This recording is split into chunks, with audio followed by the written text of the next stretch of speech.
समी साहब, जो आप बात कर रहे हैं कि ये मामला जो है वो ट्रेजरी बेंचेस की जानिब से प्रवोक भी बहुत ज़्यादा होगा मामलात को। सर, फैसले में एक और लाइन भी थी, मैं चाहूँगा उस पर भी बात की जाए। उसमें ये भी था कि माइंड अप्लाई नहीं स्पीकर ने किया और इस मामले पर बहस नहीं हुई। आज जैसे ही आप भी शायद आप रास्ते में हुई, आपने सुना होगा जब अपोजिशन लीडर ने गुफ्तगू करते हुए आगाज़ ही कहा कि वोटिंग और ये सुप्रीम कोर्ट का ऑर्डर है, तो सुप्रीम कोर्ट के ऑर्डर के अंदर ये भी एक लाइन थी। तो इसका मतलब है बहस तो आज एक वज़ीर कर रहे हैं, अभी थोड़ी देर के बाद दूसरे कोई वज़ीर या कोई और मेंबर जो है वो बात करेंगे, तो फिर तो मामला जितना लंबा खींच सकती है हुकूमत वो खींच लेगी। लेकिन सर, कब तक खींच पाएगी इस मामले को?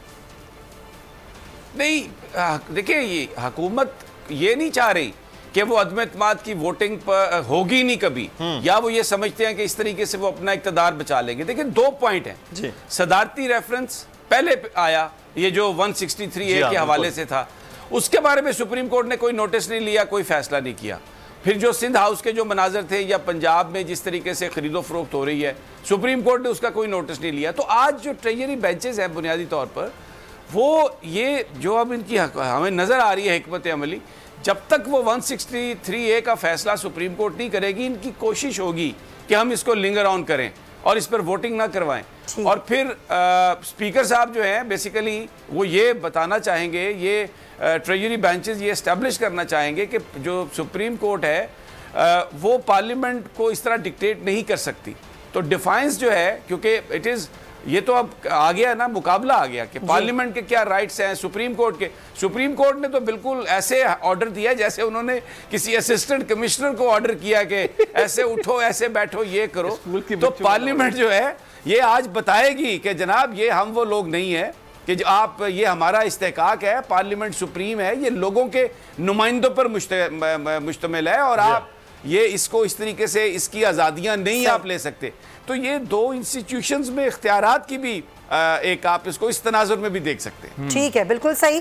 समी साहब, ऐसे तो तहरीक अदम एतमाद को हुकूमत बिल्कुल इरादा नहीं रखती। जो लग रहा था, जो अपोजिशन कल रात आज सुबह तक ये समझ रही कि हम आएंगे, तहरीक अदम एतमाद का मामला है, चाहे वो एजेंडे में चौथे नंबर पर ही है, लेकिन वो सबसे पहले होगा, दोनों लॉबीज़ में चले जाएंगे लोग, वोट हो जाएगा। वज़ीर आज़म और उनकी टीम तो ऐसा कतई नहीं देख रही है कि इस किस्म का मामला हो। देखिए, इसको ये समझना ज़रूरी है कि इस सारी तहरीक अदम एतमाद के हवाले से हुकूमत का पॉइंट ऑफ व्यू क्या है। वो इसको कोई एक ऑर्डिनरी अदम एतमाद नहीं समझते और उनका ये कहना है कि इसके अंदर बैरूनी ताकत है और वो मवाद है, एक सफ़ीर का मैसेज है। अब अपोजिशन ये कह रही है कि जनाब आपके पास तो ख़त है ही नहीं, और कहते हैं कि ख़त आप दिखाएं। उनको ये पता है कि हुकूमत वो ख़त नहीं दिखा सकती।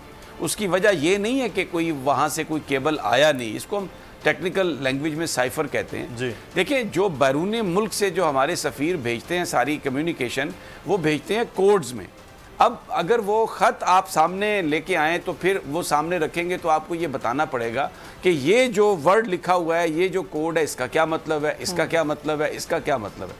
तो अगर आप ये करते हैं तो फिर तो आप जो दुश्मन हमारे ममालिक हैं उनकी इंटेलिजेंस या तमाम दूसरे ममालिक को आप ये बिल्कुल कंप्रोमाइज़ कर जाएंगे। आपका सफ़ीर का कोई भी मैसेज कोई भी पढ़ सकेगा कि ये क्या कम्युनिकेशन हो रही है। तो अपोजिशन को पता है इस बात का कि वो केबल इस तरह से हुकूमत नहीं दिखा सकती, या तो हुकूमत फिर ख्याल ही ना करे, इससे तो पाकिस्तान कंप्रोमाइज़ हो जाएगा सारी की सारी चीज़। तो वो कहते हैं ख़त दिखाएं जी आप, तो इनके पास ख़त नहीं है। अब क्या होगा, सुप्रीम कोर्ट ऑफ पाकिस्तान ने भी उस मवाद को नहीं देखा, फिर ये ख़बरें भी ज़राए से छपवाते रहे जो हमारे हल्के हैं कि जनाब ये तो बिल्कुल सिक्योरिटी एजेंसीज़ जो हैं उन्होंने तो ये कहा था, वो तो इससे मुत्तफ़िक नहीं थे, और ये जो इलामिया है इसमें हम तो उसमें नहीं है। और फिर अपोजिशन का ये कहना कि जी हमें गद्दार नहीं कहा गया और हम तो गद्दार नहीं हैं, और सुप्रीम कोर्ट के फैसले के बाद वो लेबल हमसे हट गया। इस आप अगर बैकग्राउंड में देखें, इस कॉन्टेक्स्ट में आप देखें, तो आज हुकूमत बिल्कुल जिस तरीके से उन्होंने कार्रवाई शुरू की है, ऐवान की कार्रवाई शुरू हो चुकी, तहरीक अदम एतमाद का ताल्लुक़ है इस गुफ्तगू से जो इस वक्त हुकूमत कर रही है। और पाकिस्तान के लोगों को हुकूमत ये बावर कराना चाहती है कि ये एक बहुत ही संजीदा इशू है और ये कोई सिर्फ एक नंबर गेम नहीं है। ये जो नंबर हासिल किया गया है एक हुकूमत को, इलेक्टेड गवर्नमेंट इमरान खान की, उसको टॉपल करने के लिए, इसके पीछे ये साजिश है कि अमेरिका कंट्रोल करना चाहता है, रिजीम चेंज का फार्मूला है और वो चाहते हैं कि तमाम अरकान इस पर गुफ्तगू करें, इस पर बहस करें।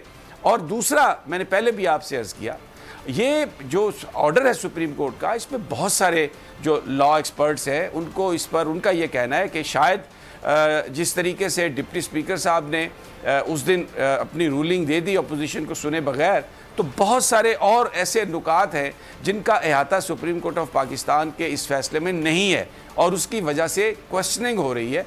और मैं आपको उसकी एक मिसाल दे देता हूँ कि जैसे जजेस की जो उनकी जो अगर उनके ख़िलाफ़ कोई कंप्लेंट हो तो उसका एक फोरम है सुप्रीम जुडिशल काउंसिल। लेकिन अगर आप देखें तो जो भी जजेस के बारे में रेफरेंस आए हैं सुप्रीम कोर्ट ऑफ पाकिस्तान के फ़ैसलों की रूह से अगर हम देखें तो सुप्रीम जुडिशल काउंसिल एक्चुअली एक उज़्वे मुअत्तल बन के रह गया, क्योंकि जो चौधरी इफ्तिखार साहब का केस था वो भी उसका फ़ैसला सुप्रीम जुडिशल काउंसिल ने नहीं किया, सुप्रीम कोर्ट ने किया। काजी फायज़ ईसा साहब का भी जो फैसला है वो सुप्रीम जुडिशल काउंसिल ने नहीं किया, वो सुप्रीम कोर्ट ने किया। और फिर अब ये जो पार्लिमान का जो सारा मामला है इसमें भी ये वो समझते हैं कि ये एक्सेसेस हैं, पार्लियामेंट की ताकत पर एक सवाल उठ गया कि अगर तो सुप्रीम कोर्ट ये फैसला दे देती कि वो अदम एतमाद की रूलिंग बहाल और स्पीकर साहब इस पर आप वोटिंग कराएं, इसमें ये छोड़ देते टाइम कि परसों करना है या आज किस तरह से करें, तब तक सेशन एडजर्न नहीं करना, तब तक सेशन। सब्सक्राइब करें और बेल दबाएं ताकि कोई खबर रह न जाए।